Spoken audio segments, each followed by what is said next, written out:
And then you make a big stop against Baylor.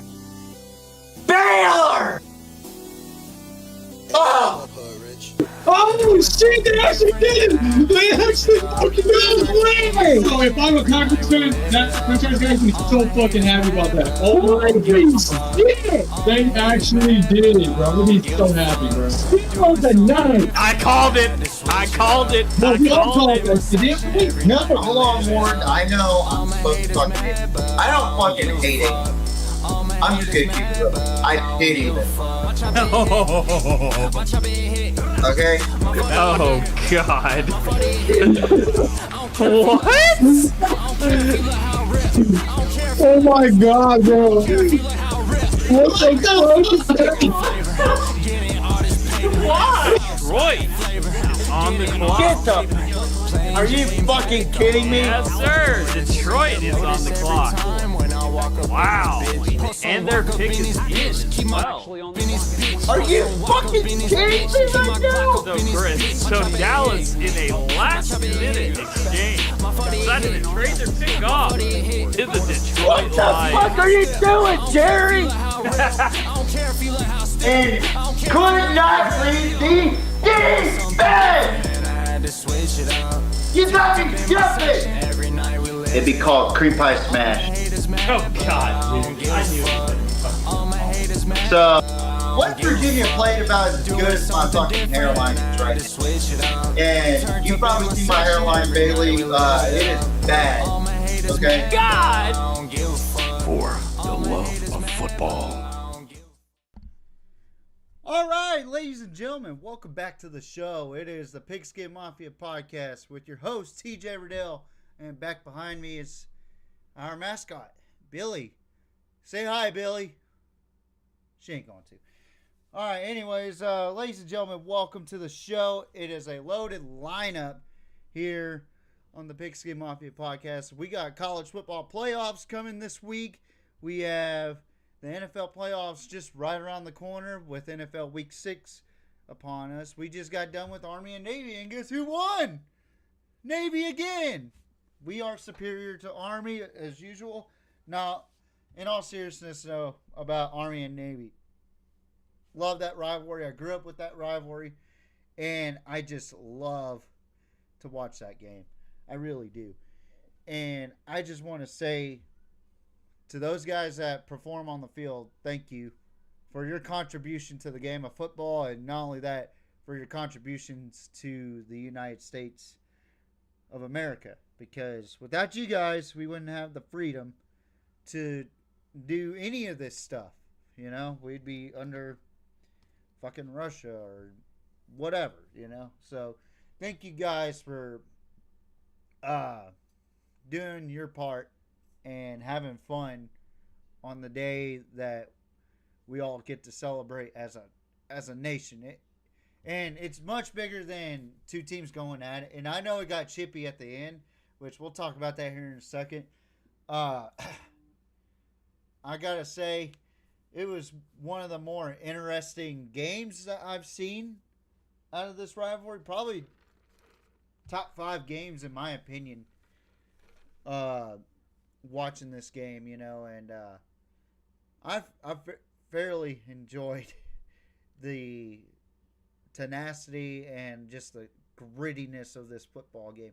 I love this football game, if you haven't noticed. I am a huge supporter of Army versus Navy. It is a hell of a rivalry, and I hope it continues to be great as it always is. It doesn't matter what the records are. But, ladies and gentlemen, welcome back to the show. It's Pigskin Mafia Podcast, and we're here to talk about what has been a crazy turn of events. As the title states, KC has fallen. Now, I'm not trying to promote a movie or anything. Patrick Mahomes and the Kansas City Chiefs are no longer eligible to be in the NFL playoffs for the first time since I think 2016. I mean, what a run for the Kansas City Chiefs, you know. And, you know, it sucks to see Patrick Mahomes go down with a terrible, terrible injury, a torn ACL. That's a growing epidemic in the NFL right now. But it is a crazy time when we could say Kansas City is no longer in the NFL playoffs. And then you fast forward to the Heisman Trophy race. Hoosier Heisman? It is none other than Fernando Commando Mendoza. He, in my opinion, had the more compelling season as a Heisman than any Heisman Trophy frontrunner out there. And it's not because he's a quarterback. It's because of what he did on the field. Like, the stats can show you otherwise that he didn't really outperform Diego Pavia, which I'll get to that little prick here in a little bit. I happen to like Fernando Mendoza. He has NFL tendencies that I like. He seems real calm in the pocket. I think that him and Kirk Signetti really opened up something for Fernando Mendoza this season, and what a job he's done this season. And not only that, he had his trusted receiver, Omar Cooper Jr., to help him out, but also his offensive line was actually pretty darn good. But, man, I got to say, congratulations to Fernando Mendoza. Congratulations to Indiana. First Heisman ever for the Hoosiers. And what a time to be alive. Kansas City falls to not making it to the NFL playoffs. Indiana's number one seed in the playoff with a Heisman winner.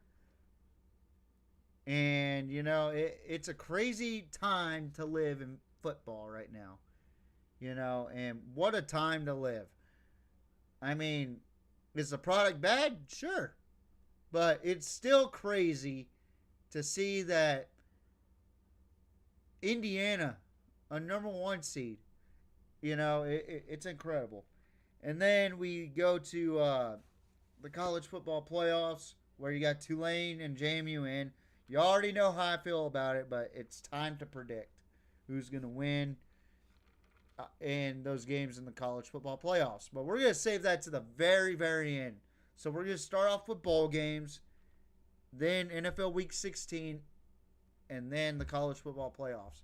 After I get done talking about my topics, then we'll talk about the recaps, which it's going to be a small recap because I'm only going to talk about Army versus Navy and then a handful of shocking turn of events in the NFL side of things. I mean, Buffalo versus New England. Wow. Cinema. So let's go ahead and talk about this stuff. Army versus Navy was probably one of the better games out of this entire weekend, in my opinion. Solely based on the grit, the tenacity, the hard work, the dedication, and who was playing on the field. And I got to tell you, I love old school style football. I love triple option. And then Brian Newberry, the head coach for Navy, and Jeff Monken, the head coach for Army, found ways to create their offenses to modernize it even more and just make them so difficult to defend, you know. And it was like a chess match out there. It really was. And I really enjoyed watching Army versus Navy. I always love watching Army versus Navy because it's always going to be it's always a guarantee in a fun game, you know. But you got to look at it from this game. Oh my God, what a fucking tremendous game. I thoroughly enjoyed the violence. I thoroughly enjoyed the hatred that was shown at the end. Now, I don't condone it, but attitudes were flared a little bit, and you know what? It's football. At some point, we're going to get pissed off at each other. And then at the end, we're going to shake hands like men and go sing each other's alma maters. And, you know, Army had full control of that game until the fourth quarter where my guy, Eli Heidenreich, just absolutely turned the game around. And Blake Horvath threw a beautiful pass in the end zone and just made plays throughout the game. I mean, that Army defense was ready for Blake Horvath's running. So it was a fun game to watch, honestly. Like, final score ended up being 17-16 in a epic game. I mean, it was awesome to watch. And then one play I saw where Blake Horvath was in the bottom of the pile, basically, and he was smiling. He was doing this. I fucking love this game. And then I saw something that I've never seen before, right? Blake Horvath was running the ball, and one of the Army defenders popped the ball out, and the ball was up in the air. And Blake Horvath had enough awareness to just snap, grab the ball, and reach out for the first down marker. Now, they thought it was a fumble initially, but they kept it within Navy's possession. So, wow. What a game. What a absolute game. Now, the score, for you newer generational kids that don't understand physicality, you need to watch Army and Navy. You do. Watch an Army versus Navy game, and it'll make you realize that physicality matters in football. Because I'm telling you right now, I've never in my life have seen more physical games, maybe besides Pittsburgh, Baltimore, which we're not going to talk about NFL compared to college. Maybe Miami, Florida State, Texas OU, and maybe the game, and maybe the Iron Bowl. But other than that, I've probably never seen any more physical games in college than Army versus Navy. And they do it in such a respectful way. They don't talk shit to each other after a hit. They get back up and they go back to the fucking huddle, which is awesome. That's what I want to see. You know, I don't want to see anybody talk shit when they're down by fucking 3. You know, I hate that shit. It's bitch made. But anyway, good win for Navy. Tough loss for Army. Good luck in y'all's bowl games because y'all deserve to be in a bowl game and y'all busted y'all's ass. Now let's get into the NFL side of things. You know, I'm actually about to find out if I did any good or did I do horrible this past week on Pick'ems. Let's see. Right now I'm 148-74, which is really, really good. And last week I went 9-7, so that's pretty above average. I mean, that's all right, I guess. But I don't know what's going on with Tampa Bay. They look like shit, and they gave up 14 points. And I commend fucking Todd Bowles for throwing obscenities or profanity to get his point across, because it's fucking frustrating to watch Tampa Bay play, and they have the roster. They have great talent, but they just cannot get the job done, and I never quite understand it. So now you put yourselves in a predicament that you put yourself in to where it's a must win. And don't worry, that's the washer. If you can even hear it. Yeah, you can hear it. So, Shador Sanders absolutely shits the bed against the Bears defense. No surprise there. Baltimore shuts out Cincinnati 24-0, which is kind of surprising the way they beat them. I thought it'd be a lot closer. New England loses to Buffalo 35-31 after being 21-0. I mean, what a game and what a performance by Trevion Henderson. But good God almighty. What a fucking win for Buffalo. They needed that win more than anything. And now they split the series. Giants lose to the Commanders.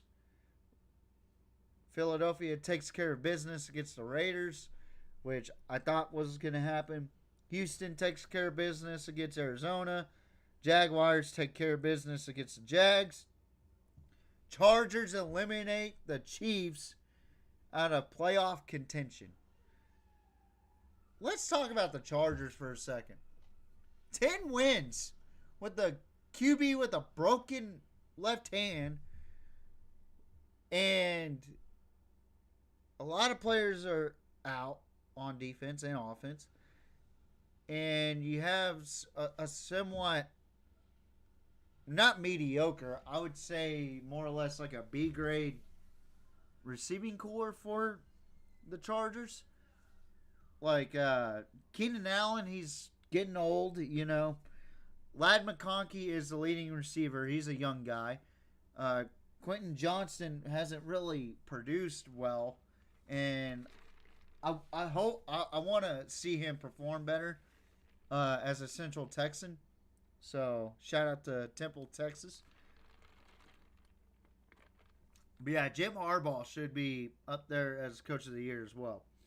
But Denver proved me wrong. 34-26, they beat the Green Bay Packers. They outdueled them. They look like the best versions of themselves out there against the Packers. And the Broncos look fucking good right now. So, good win for the Broncos. Carolina loses to the Saints 20-17. Again, Carolina, what are you doing? You're losing. 49ers beat the Titans 37-24. Seahawks win off of a huge field goal attempt to beat the Colts 18-16 after the Colts kicked a massive field goal to take the lead, which was incredible. Rams, Lions went back and forth against each other. The Rams ended up winning. 41-34. And getting to the Sunday Night Football game, Cowboys shit the bed against the Vikings 34-26. I'm embarrassed to be a Cowboys fan. I've already spoke my piece about the Cowboys. They fucking suck. I'm just going to be real. They suck. And then finally, the Steelers handle the Dolphins. Can Tua finally be benched and let Quintavious Ewers start for the Miami Dolphins? I'm tired of this fucking game that the Dolphins keep playing. So, there you have it.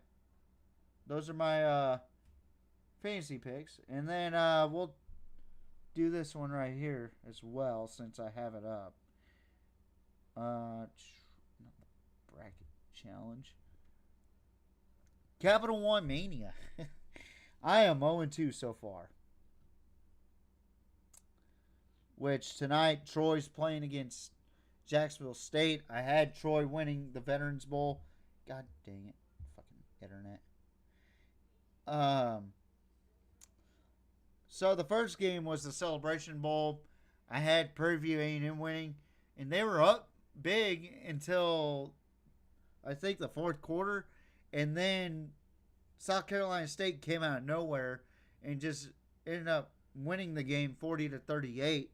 I was watching this while or I wasn't watching it. I was watching the Army and Navy game, and I was like, I wonder how Prairie View did. And I was shocked, honestly. So good win for the South Carolina State Bulldogs, and tough loss for the Prairie View A&M Panthers. LA Bowl. Boise State took on Washington, and Washington has already proven to everybody why the Group of Five doesn't belong in the playoffs. 38-10. And I picked Boise State to win because I didn't trust Washington. So, there you have it. Those were my picks of the week. So I went 9-9 or 10-9 overall. So, average week, unfortunately. But we're gonna go ahead and talk about some of the bowl games real quick. And my picks for these bowl games. If my phone can stop giving me notifications, do not disturb. Yeah. So let's go ahead and go to the Capital One Bowl Mania real quick. This is where my picks are right here. You can also go do the Capital One Mania or Capital One Bowl Mania and make your picks there. So I already made my pick for the Veterans Bowl tonight, which is being played in the next hour or so. I got Troy over Jacksonville State. Now let's talk about tomorrow night, or tomorrow. We got the Old Dominion Monarchs taking on the South Florida Bulls, both 9-3 in the Staff DNA Cure Bowl.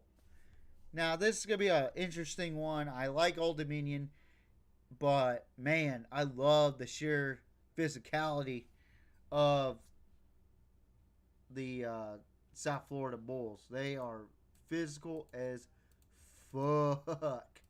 They love to play football, you know. And let me put the bracket up. Or not the bracket, but the bowl season up. There we go. So, here's the list of the bowl schedules. I got South Florida winning this game. I think their physicality is just unrivaled against Old Dominion right now. So, give me the South Florida Bulls. Next game we're going to talk about is also on Wednesday night. 68 Ventures Bowl. The Louisiana Raging Cajuns take on the Delaware Blue Hens. In other words, Michigan JV. Oh, man. That don't sound too good. I haven't really watched Delaware this season, but I'm going to go with the Raging Cajuns on this one. I think they have a better skill set.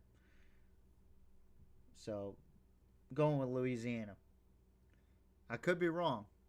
I've been wrong already twice in this bowl mania.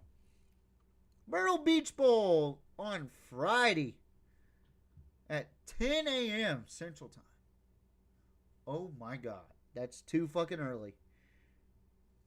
Kennesaw State Owls, who are 10-3, taking on the Western Michigan Broncos, 9-4.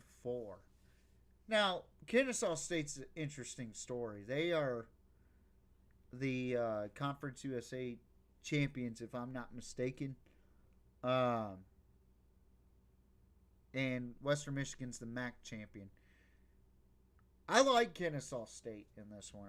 I really do. I think they have a lot of physicality. I think they have a lot of great talent on that side of the ball on offense. Defensively, they go after the ball. They are fucking physical. Give me Kennesaw State to win the Myrtle Beach Bowl. Same day, Union Home Mortgage Gasparilla Bowl. Jeez Louise.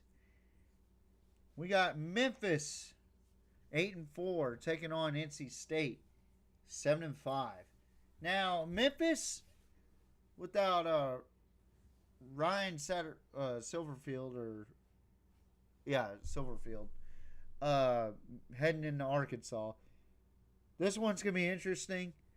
I think it's 50-50.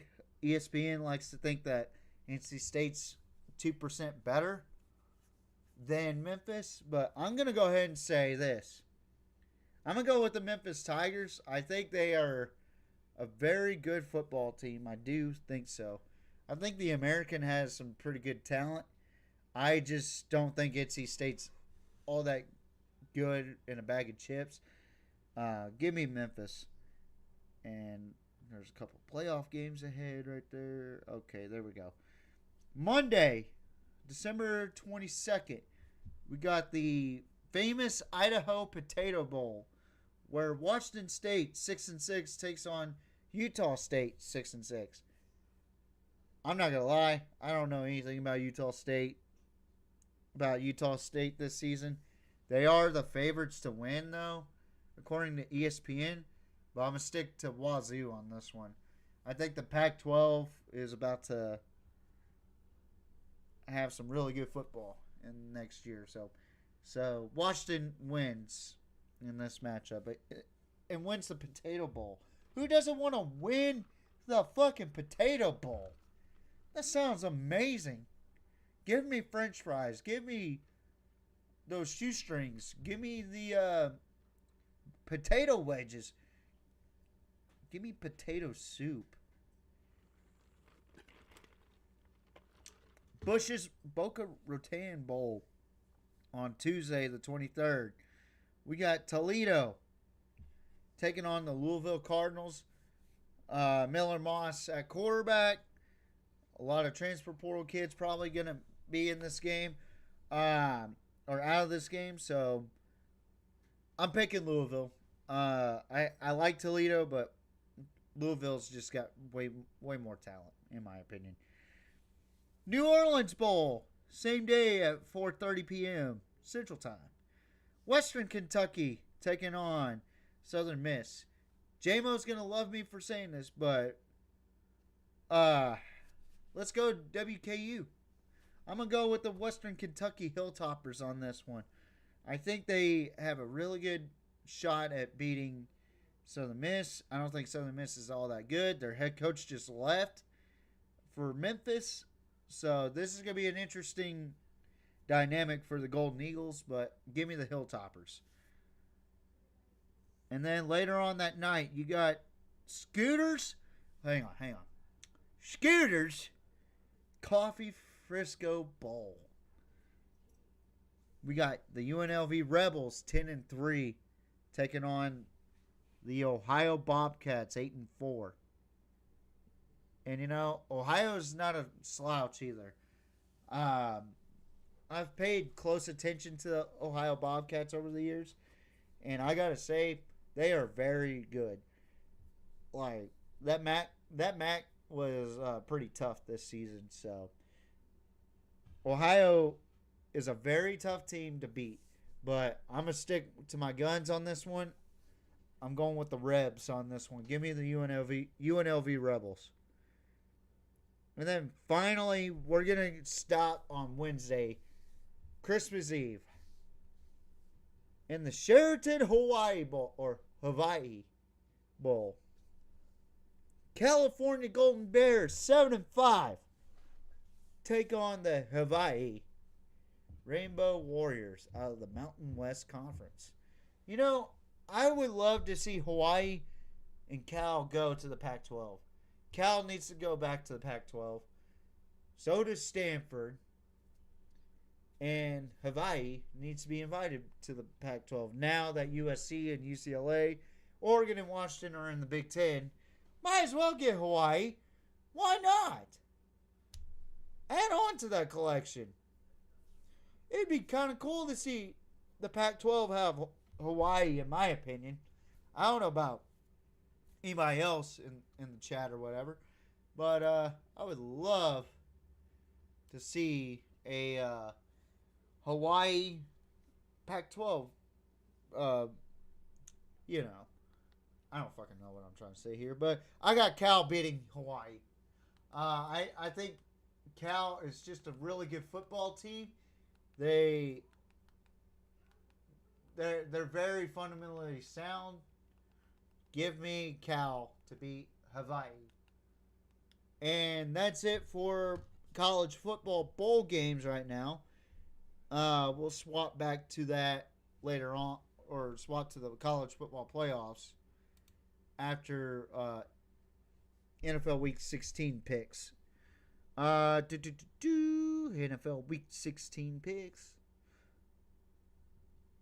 which I'm 148-74 in my picks this year, which is utterly outstanding for my standard.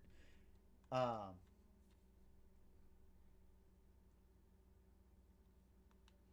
see if I'm mute on TV first. Oh yeah, I'm mute as fuck. Wow, that sounded way wrong. So don't be afraid to chat. I'll look up on the TV. I can actually see the bowl schedule up there too, so that's pretty cool. All right, we're gonna go ahead and hide the bowl schedule. So Thursday night, December 18th at 7:15 p.m. Central Time, live on Prime. We got the Los Angeles Rams taking on the Seattle Seahawks in what is sure to be a NFC West classic in the battle for the NFC West right here. This game to me will be the deciding factor on who wins the NFC West. And I gotta say, I love my Grandpa Jim's Seattle Seahawks. I do. They are a very good football team, very defensive-oriented team right now. But if we're going to talk about offense versus offense, I'm going to take the Rams over the Seahawks. Give me the Rams because I feel like they're the best overall team in all of the NFL right now. They look complete. They're the most complete team in the NFL right now, is what I'm trying to say. Although Seattle will give them a good fucking fight, I still think that the Rams are going to end up winning this game. It's going to be a tough game, tough environment, tough weather. But I still got to go with the Rams. I think Matthew Stafford is the best quarterback in the NFL right now. So give me the Rams. Then we go to Saturday at 4 p.m. Central Time, live on Fox. The Philadelphia Eagles, 9-5, taking on the Washington Commanders, 4-10. Should I even say anything? Or am I going to jinx the Eagles? I know there's Eagles fans out there that watch this show.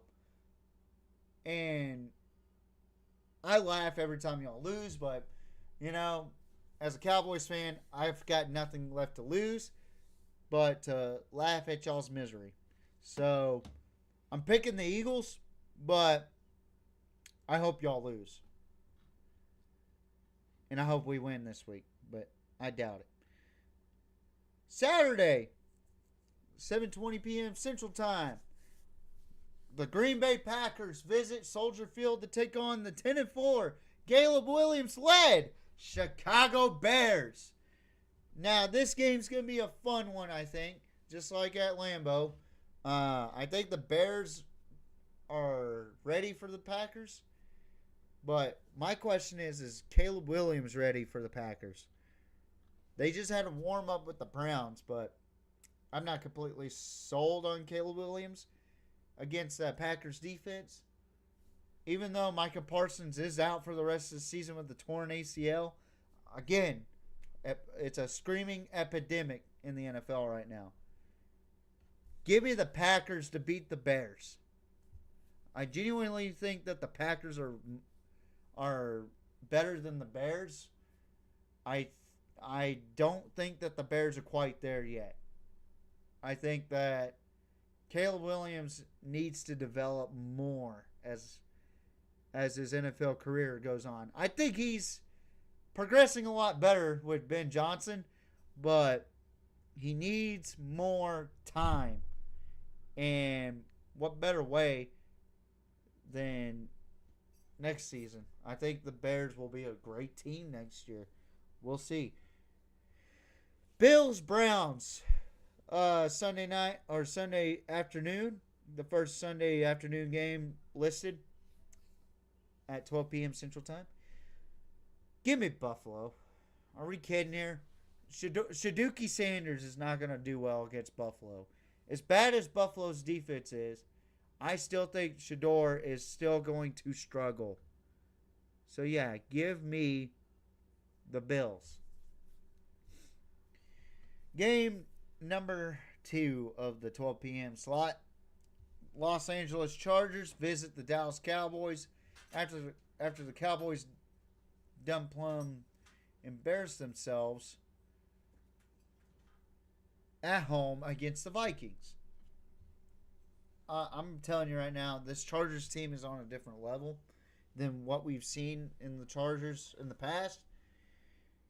Give me Los Angeles. I'm not gonna sit here and sugarcoat the Cowboys. I'm not like that. I'm a real fan. I don't like sugarcoating stuff about my team. I find it weak. I find it pathetic. Give me the Chargers. I think the Cowboys are cooked. Woo-hoo. Interesting. Sunday at 12 p.m. Kansas City travels to Tennessee to take on the Titans. Now, this is going to sound controversial, but I think Kansas City is officially done. Like, they are just already focused on Cancun and focused on this next season. I don't think Gardner Minshew can lead Kansas City to a victory. I'm sorry. And I used to like Gardner Minshew in college, but I just don't think he has what it takes in the NFL. Give me the Titans over the Chiefs. I know. Sounds crazy. Give me the Titans over the Chiefs. The Chiefs are cooked. Another 12 p.m. slot. The New York Jets take on the New Orleans Saints in a craptastic game. Now, New Orleans has beaten Tampa Bay and Carolina, I believe, back-to-back. And the Jets have struggled all season. I'm going with the Saints on this one. Vikings-Giants. I'm going with the Vikings on this one. Now, this one's for the NFC South. The Tampa Bay Buccaneers taking on the Carolina Panthers. Both teams have looked shaky in what is a pathetic NFC South region or division. I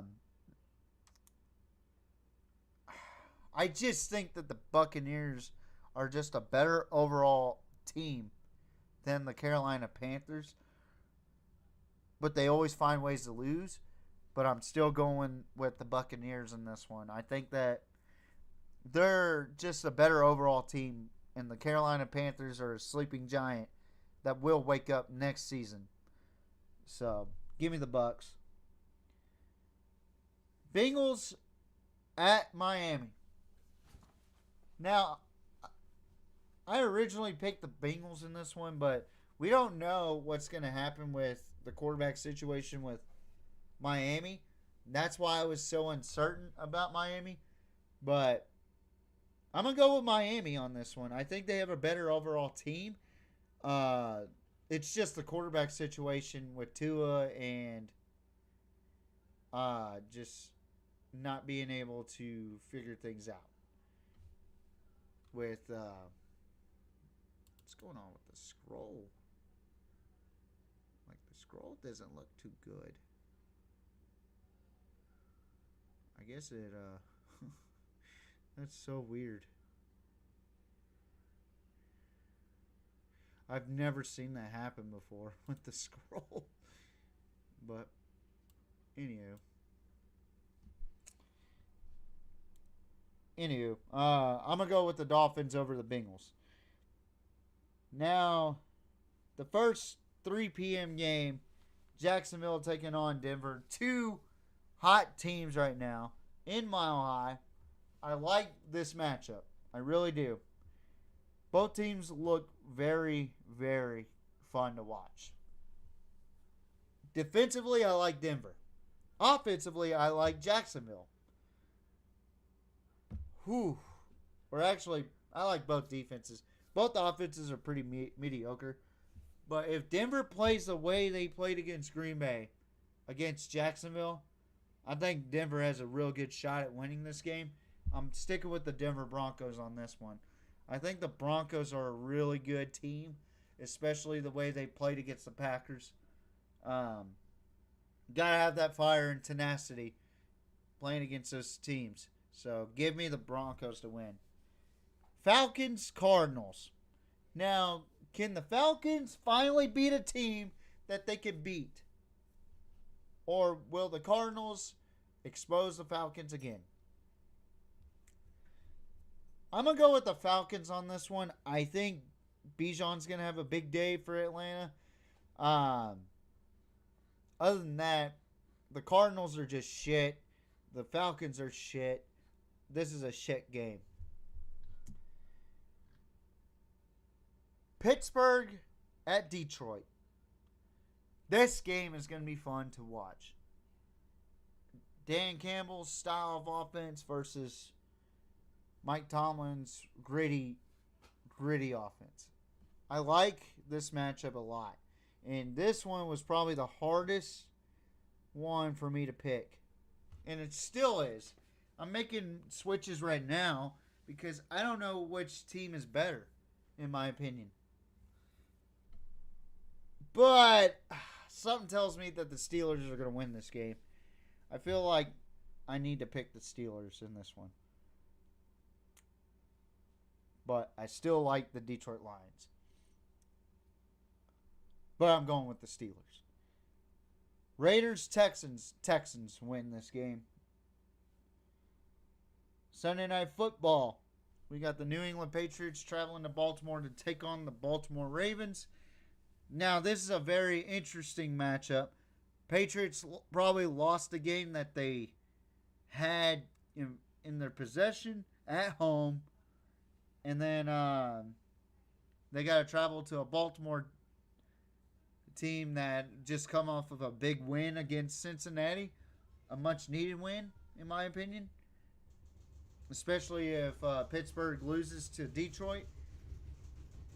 I'm going to go with the Patriots. I just think that they're probably the better coached team. Meanwhile, the Ravens are the better athletes. I think the Patriots are a lot better than what people think. Give me the Patriots. And then last but not least, Monday Night Football. San Francisco takes on the Indianapolis Colts. Now, Old Man Rivers is leading the charge for Indianapolis. Hey, lay down. Silly goose. Doing a show here. Anyway, so Old Man Rivers leads the Colts as the 49ers, they have Brock Purdy.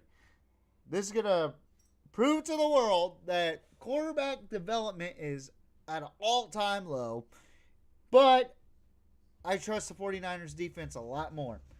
Give me San Francisco to win.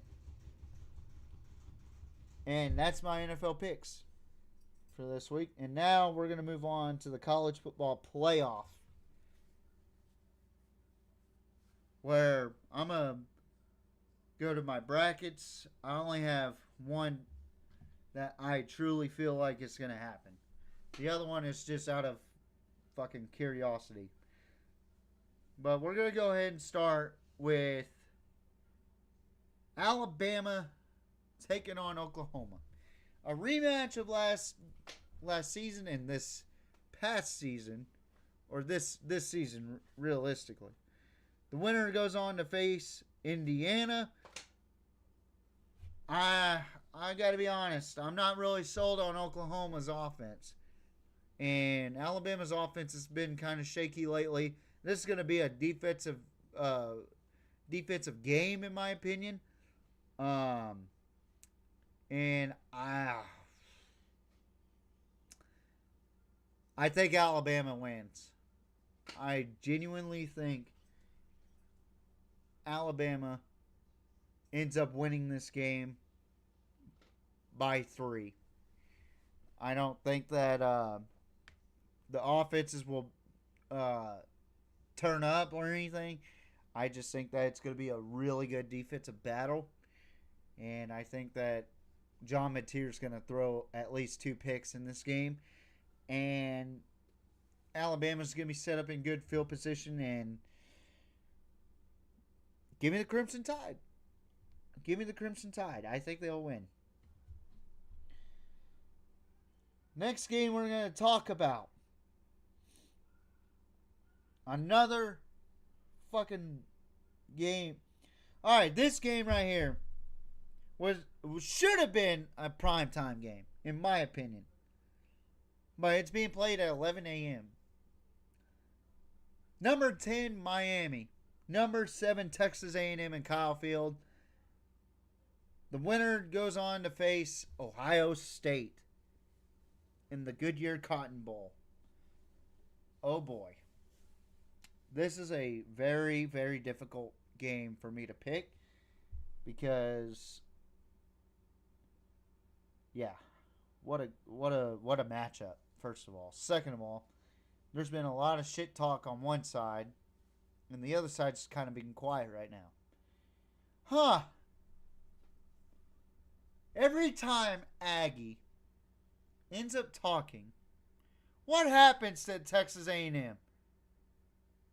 Honestly, A&M does this shit all the time where there's somebody talking about an individual like Ruben Bain. Fucking good edge rusher, by the way. And I like this kid, but Trey Zoom cannot keep his mouth shut. A&M cannot keep their mouth shut. I think Miami wins and wins in a way that sets a message to Texas A&M that keep our names out of your fucking mouth. I got a gut feeling that Miami's going to come in and they're going to score early and A&M won't be able to capitalize and come back and win. But give me Miami with the dub. Next game we're going to talk about. Number 6, Ole Miss will host a playoff game without Lane Kiffin. It'll be Pete Golden as the head coach for Ole Miss. Taking on who? Tulane with John Summerall. Even though he's supposed to go to Florida, he's going to stick around with the program at Tulane. Which begs the question, how do the Tulane players really feel about this? They don't consider him a traitor? You know, I would not, if I was a player, I would feel like I was playing for a traitor. Is it safe to say that? I think so. And the winner of this game will face Georgia. So, potential rematch in the Sugar Bowl for Ole Miss to win. They are 17.5 point favorites in this game. I'm going to stick with the spread, and I think they're going to go more. I am going with Ole Miss. I think Ole Miss beats the fucking dog shit out of Tulane. Because I don't think Lane Kiffin made this team. I think the team made itself throughout the season. I think this is a really good ball club right here. I think they're really good. And I think they're the only ones that can really match up to Georgia besides Ohio State. So I'm going to go with the Bulldogs or I'm going to go with the Rebels over the Green Wave. So Yeah. Ole Miss with the dub. And I'm pretty sure Lane Kiffin's going to cheer on from Baton Rouge. Now, finally, the final first round game, first round of the college football playoff, it will be played in Eugene, Oregon.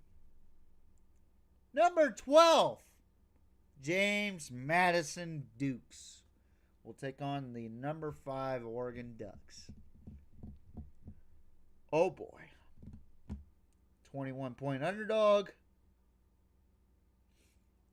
We're going to see something fantastic. Watch. Winner of this game faces Texas Tech.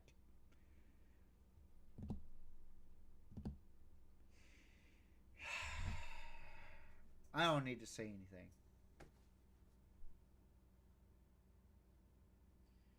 Go Ducks. I'm going with the Oregon Ducks in this game. I think they stomp a motherfucking mud hole in James Madison because I think Oregon has the best shot at a national championship. Do I think they'll win it? I don't know yet. But they have the best overall odds to win a national championship based upon what I am looking at here right now.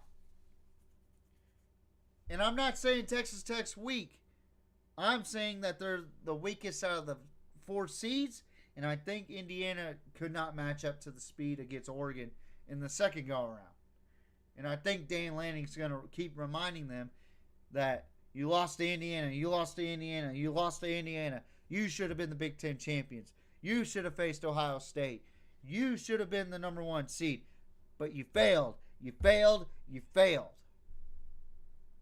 So, I think Oregon's got a good football team. I really do. So, that's my first round picks of this year's college football playoff first round. I have Alabama beating Oklahoma, Miami over Texas A&M, Ole Miss over Tulane, and finally Oregon over James Madison.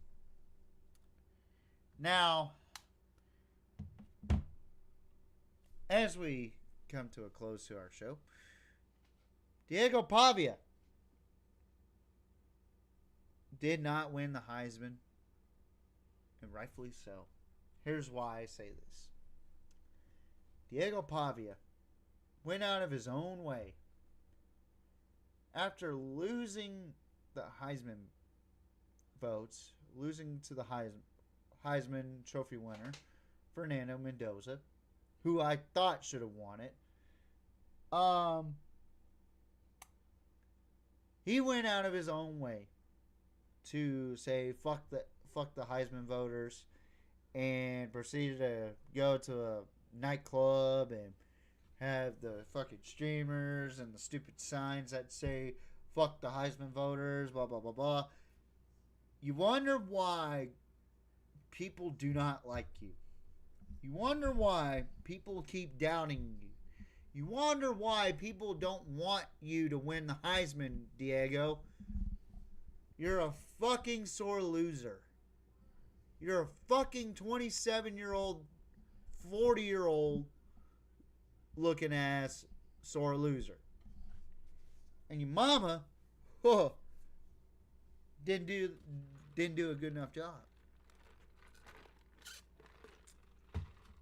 I'm saying she didn't do enough of this. She didn't do enough of this to win you a Heisman. So now you're going to be bagging my groceries. You're probably going to be selling cars. You know what? He'll probably do his own little podcast. It'd be like Two Turnt Pavia or some stupid shit like that. You know? And he's not an NFL quarterback. Honestly, this was one of the worst Heisman Trophy ceremonies in history. Probably the worst season in college football I've ever seen, in my opinion. I felt like that there was a lot of talent being held down, or they just weren't showing up. And for us to sit there and say that Diego Pavia was second place in the Heisman votes is a goddamn travesty. I'm so fucking happy that Fernando Commando Mendoza won the Heisman. I am ecstatic for that kid. That kid is flipping awesome. Nice little tribute to him. I think that kid is going to go places. I think he's an actual NFL quarterback. Unlike Diego Pavia. Texas exposed him. Alabama exposed him. You know, and I don't understand why people like this kid or this guy. He's around my age playing college football. You know, and what's funny is people will fucking sit there and defend him and say, "Where's your film at?" 10 years ago. I didn't play on the college scale, but I know what a good quarterback should look like, and Diego Pavia is not a good quarterback. He's fucking 5'8". He's a fucking smurf. He will get destroyed in the NFL. I think the shortest NFL quarterback that is in the Hall of Fame is like fucking 5'11".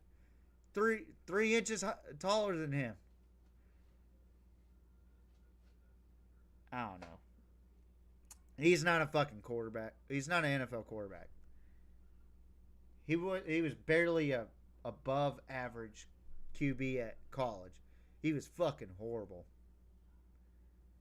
In my opinion. You could sit here and call me a hater. I don't give a fuck. But